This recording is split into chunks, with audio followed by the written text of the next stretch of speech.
اللہ نے اس کائنات کو پیدا کیا اور سب سے بڑی چیز ذات پاک نے جو پیدا کی وہ فنا اور بقا ہے۔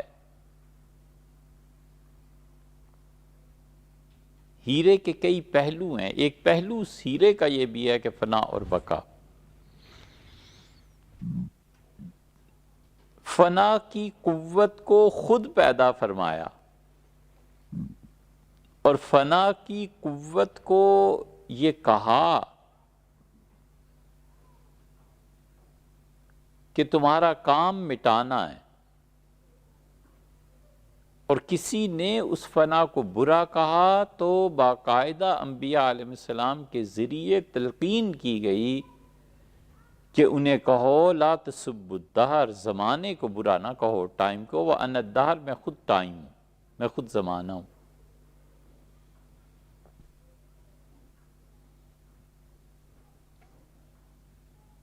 حرکت اگر زیرو ہو جائے تو ٹائم کانسٹنٹ ہو جائے۔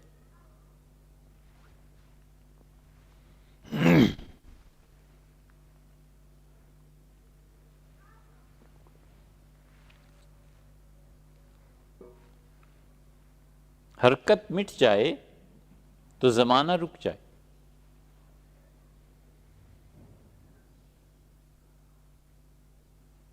خود پیدا فرمایا اور کہا کام کرو۔ فنا خود کیا ہے؟ یہ وہ چیز ہے جو قرآن کہتا ہے۔ قرآن کی بعض آیات ایسی ہیں کہ دل چاہتا ہے سجدہ کرے آدمی اس آیت کو،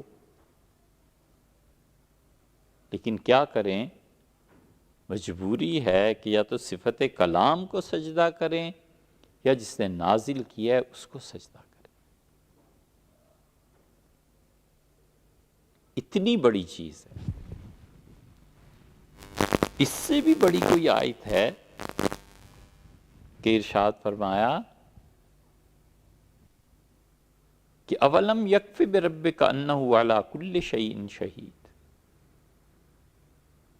کیا اللہ کو ماننے کے لیے اتنا کافی نہیں ہے کہ ہر چیز کی گارنٹی خود اللہ ہے؟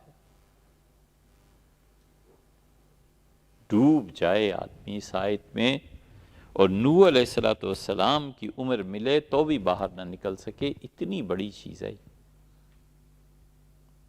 اتنی بڑی بات فرمائی کہ وقالو، اور یہ کافر کہتے ہیں کہ ما ہی الا حیاتنا الدنیا نموت ونحیا وما یہلکنا الا الدہر، یہ دنیا کی زندگی کیا ہے سوائے اس کے کہ ہم جیتے ہیں اور مرتے ہیں، اور ہمیں کوئی چیز فنا نہیں کر سکتی سوائے زمانے کے۔ یہ مشرکین مکہ بھی جانتے تھے کہ زمانہ فنا کرتا ہے، ایسے ہی نہیں تھے۔ ان پڑھ اور بغیر کسی سمت کے سفر کرنے والا معاشرہ نہیں تھا۔ ایک سمت تھی، صحیح تھی، غلط تھی، یہ الگ بات ہے، ہم تو کہتے ہیں غلط تھی، لیکن وہ کسی نہ کسی ڈائریکشن میں جا رہے تھے۔ ایسی قوم نہیں تھی نا جس کو پتہ ہی نہ ہو کہ جانا کدھر ہے، جن کی زندگی کا کوئی فلسفہ اور اصول ہی نہ ہو۔ وہ کہتے ہیں زمانہ فنا کرتا ہے۔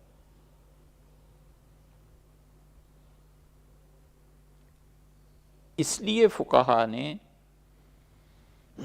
جہاں اللہ کے علاوہ کسی اور کی قسم کھانے کا جواز لکھا ہے، وہاں مسلم کے وہ روایت لائے ہیں کہ حضور اقدس صلی اللہ علیہ وسلم نے فرمایا افلح و ابی، یہ کامیاب ہو گیا جو مجھ سے سوال پوچھ رہا تھا، اور اس کے باپ کی قسم۔ زمانہ، ٹائم، اس کو کفار مکہ کہتے تھے کہ یہ مستقل ایک چیز ہے جو فنا کرتی ہے۔ یہ رسول اللہ صلی اللہ علیہ وسلم نے تعلیم دی اور کمال کیا، فرمایا زمانے کو برا بھی نہیں کہنا اور یہ بھی نہیں کہنا کہ زمانہ فنا کرتا ہے، کہو فنا طاری وہ کرتا ہے جس نے خود زمانے کو پیدا کیا ہے۔ اسی لیے ایک جگہ حدیث میں آیا ہے کہ بیدی، اللہ نے کہا کہ میرے ہاتھ میں زمانہ ہے، میں اسے پلٹتا رہتا ہوں۔ بڑے کمال کی بات ہے، زمانے کو فنا میں لگا دیا۔ 100 سال بعد قالین پرانا ہو گیا، 20 سال بعد بچہ مر گیا، 100 سال بعد انسان مر گیا، 1000 سال بعد انسان فنا کی گھاٹی میں اتر گیا۔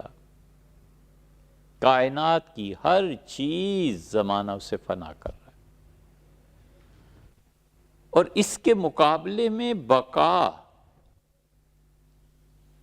پہاڑ آج ہے، قیامت اسے فنا کر دے گی، چلو فنا تو ہوا ہی، چاہے وہ کروڑ سال کے بعد ہوا۔ ادھر بقا کی جد و جہد میں جسے لگایا شعور کے ساتھ، وہ انسان ہے، پہاڑوں کو نہیں لگایا۔ ایک فلسفی نے کہا کہ وہ جو ہے نا کہ ہم نے اپنی امانت پیش کی آسمانوں اور زمینوں پہ، تو فَأَبَيْن، انہوں نے ادب اور احترام سے ہٹ گئے کہ اللہ ہم نہیں اسے اٹھا سکتے۔ انہوں نے کہا اس لیے کہ وہ جانتے تھے کہ فنا طاری ہو سکتی ہے اختیار کے ساتھ۔ ان سے سوال کیا گیا، وَحَمَلَهَا الْإِنسان، اور انسان نے اس امانت کو قبول کر لیا کہ میں فنا ہوتا رہوں گا لیکن بقا کے لیے جد و جہد کروں گا۔ یہ بقائی کی تو جد و جہد ہے، اور کیا چیز ہے؟ دوا لینا، ڈاکٹر کے پاس جانا۔ جب آپ کا عقیدہ ہے، ہمارا عقیدہ ہے کہ موت کا ایک دن معین ہے، مرنا ہے، تو پھر دوا کھانے کی کیا ضرورت ہے؟ اگر فرض کر لیجئے کہ 1 جنوری موت کا دن ہے کسی آدمی کا، تو دوا کھائے یا نہ کھائے، مرنا تو اسی دن ہے نا۔ اب دوا کیوں کھا رہا ہے؟ کیا 2 جنوری آ جائے گی؟ کچھ بھی۔ کیا دسمبر کی آخری تاریخ کو مر جائے گا؟ کچھ بھی نہیں۔ یہ بقا کی جد و جہد، اور اس جد و جہد کو اسی لیے رکھا کہ فطرت میں شامل کر دیا، ڈال دیا کہ بقا، باقی رہنا۔ ٹائم فنا کی طرف جا رہا ہے، انسان بقا کے حصول میں ہے، اور دونوں کو اتارا زمین پہ۔ جب دونوں زمین پہ آ گئے اور ایک دوسرے کے مد مقابل آ گئے، تو اب فنا کی قوتیں اسے ختم کرنا چاہتی ہیں، بقا کی قوت اسے باقی رکھنا چاہتی ہے۔ اب جو چیز پیش آئی وہ یہ کہ زمانہ غالب آ گیا، اور انسان پوری جد و جہد کے ساتھ جتنا باقی رہ سکتا تھا اتنا اس نے کیا،